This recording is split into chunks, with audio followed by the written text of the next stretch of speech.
chào các bạn, lại là mình và Giá đi phượt đây. Vậy là lại một ngày nữa ở Huế. Mình vừa đi chụp ảnh trên đồi Vọng Cảnh về. Lúc này cũng khoảng 5 giờ 30 chiều. Đi vút qua đường Lê Ngô Cát thì thấy ở đây có một cái quán bán gì mà đông khách thế nhỉ. Mình dừng lại ngó một chút thì thấy hóa ra là hàng bánh ép Huệ. Địa chỉ ở đây 118 đường Lê Ngô Cát, thành phố Huế. Hay thế nhở? Số mình giống kiểu sắp chết đuối lại vớ được cọc. Đúng lúc mình đang đói thì gặp ngay cái quán trên đường. Gửi xe bên đường rồi đi sang thì đông quá kiếm mãi chả còn chỗ nào trống cả. Nhìn sơ sơ thì khách hàng ở đây toàn là các bạn thanh niên và những người trẻ tuổi. Ủa? Quán này ngon cỡ nào mà người ta lại đổ xô đến đây để ăn duy nhất một món thế nhỉ? Ý mình là quán ăn thì thường có menu có món này món kia chứ. Nhưng ở đây thì chỉ có duy nhất một món bánh ép y như cái tên của quán này.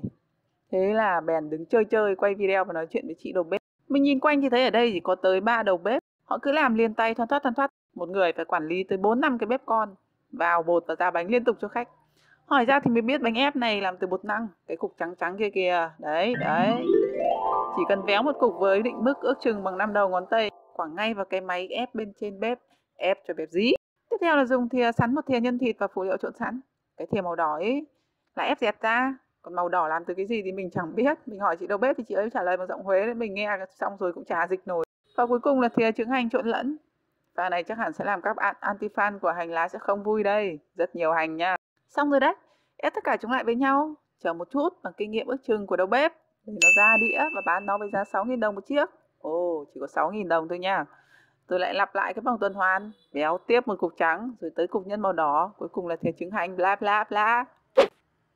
Đứng mãi mỏi rơi chân thì kiếm mãi mới được một cái bàn trống.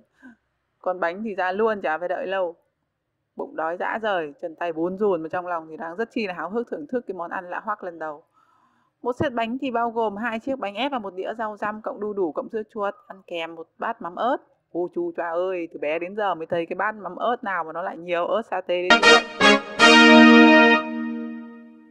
Cơ mà không đũa không thìa thì chúng mình phải ăn thế nào đây? Nhìn quanh một vòng thấy ai cũng ăn bằng tay. Thôi thì mình cũng phải nhập ra thì tục vậy.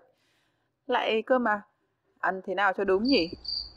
Lại nhìn quanh vòng nữa thì ra phải cuốn rau răm và đu đủ bên trong cái bánh ép này, rồi chấm nó với bát nước mắm kia, để ăn nó mới đúng kiểu.